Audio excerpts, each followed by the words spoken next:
Olá, meu nome é Shirley e eu vou falar para vocês hoje sobre a nossa Agenda 1, Administração Contemporânea. Vamos lá? Bom, a Administração Contemporânea, ela traz aqui no seu primeiro slide, algumas habilidades que são imprescindíveis para o profissional da administração.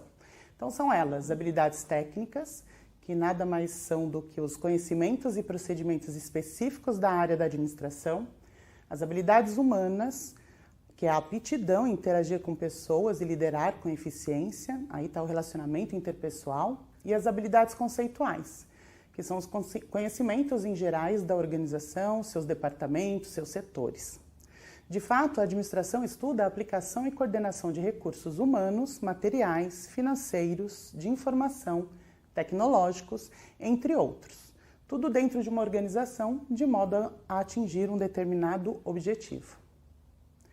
A organização, então, representa a reunião de pessoas que agem juntas e de maneira estruturada para atingir objetivos comuns. Na maioria das vezes, essa ação conjunta está voltada para um trabalho que visa a obtenção de recursos fundamentais para a sociedade. Aí a gente está falando do mercado, como, por exemplo, a produção de alimentos, roupas, habitação, educação, entre outros.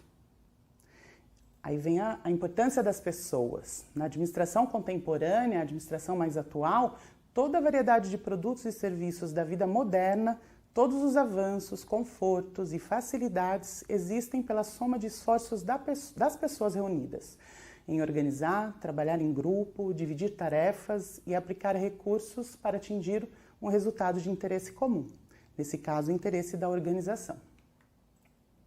Dentro da administração contemporânea, nós temos aí 4 principais funções dessa administração. Então, a primeira, o planejamento, o que se quer fazer, aonde se quer chegar. Um bom administrador é aquele que pensa no futuro. Então, ele desenha um plano de ação antes de iniciar um trabalho. E isso permite analisar se o que pretende fazer é o mais indicado.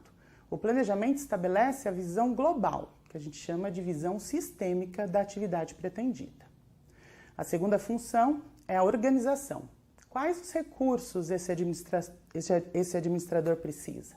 Após saber o que ele quer fazer, é preciso reunir e alocar os recursos necessários para realizar a atividade pretendida. Por exemplo, quais máquinas, escritórios, recursos financeiros, informações, tecnologia ou até pessoas ele precisa para aquele planejamento. Então, a organização permite facilitar, reunir e distribuir os melhores recursos para o desenvolvimento da atividade pretendida. A terceira função é a direção. Como orientar e liderar. Montada a estrutura, então, com as pessoas, com os recursos necessários, então aí é a hora de fazê-la funcionar.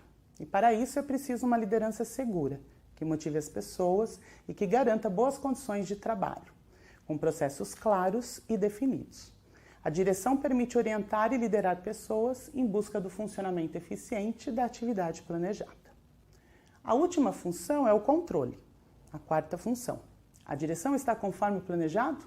O planejamento desenvolvido e implementado precisa ser constantemente avaliado pela organização e pelas pessoas que a gerem, para que possa ser ajustado, tornando-se mais assertivo e eficaz. Então, esse controle e avaliação sistemática, global, dos rumos da organização permite corrigir imperfeições nos processos de trabalho, ajustar a organização ao seu ambiente e aproveitando novas oportunidades. Todas elas interagem, se integram e uma depende da outra. E por isso que hoje o foco corporativo não está somente nos acionistas da empresa, mas sim nos stakeholders. Quem são esses stakeholders? Qualquer público, qualquer pessoa que tenha influência ou que seja influenciado pela organização, que tenha interesse na organização. Então, dentre esses públicos que influenciam ou que são influenciados direto ou indiretamente por uma organização, vou citar alguns. Clientes. Os clientes têm o poder sobre a organização, pois se o cliente parar de utilizar os seus produtos e serviços, a empresa perderá a razão de existir. Colaboradores. São necessários para a organização, que depende dos seus colaboradores, pois só poderá ter bons resultados através do trabalho deles. Fornecedores. Depende das compras que a organização realiza, podendo ser mais ou menos importantes, de acordo com o tipo de produto e serviço e o processo de produção da empresa. Concorrentes. Apesar de gerar desconforto, né, na corrida pelos mesmos clientes, no entanto, ao enfrentar seus concorrentes, a organização é obrigada a melhorar continuamente seus produtos e serviços, sua qualidade e eficiência. E assim o cliente é beneficiado pela concorrência, pois poderá ter mais opções de ofertas de consumo e diferencial em seus produtos. Na administração contemporânea, o empreendedor, o profissional, ele precisa ter algumas competências. Então, esse gestor, ele destaca algumas competências exigidas hoje para a administração. São elas, vou citar algumas. Atitude empreendedora, o conceito de empreendedorismo corporativo, que a gente chama hoje mais de intraempreendedorismo, permite que o colaborador compreenda a organização em que ele trabalha como se fosse sua, sem a necessidade de abrir a sua própria empresa. A postura proativa e visão inovadora. Compreender as mudanças no mercado para detectar oportunidades de negócios e propor inovações e melhorias aumentam a eficiência e eficácia da organização. E o administrador tem que saber isso. Espírito de equipe e bom relacionamento. No ambiente de equipe, é possível trocar conhecimentos, cooperar e unir forças, saber agregar valores e trabalhar em conjunto com outros colegas. Requer a habilidade para relacionar-se com pessoas, negociar, motivar e liderar. Olha aí o relacionamento interpessoal novamente. Conhecimentos técnicos em administração. Embora qual seja a área deste gestor, administrar não nasce da improvisação. O profissional ele deve conhecer as mais atuais técnicas administrativas para colocar seus planos em ação. Seguindo nas competências da administração contemporânea, temos ainda flexibilidade.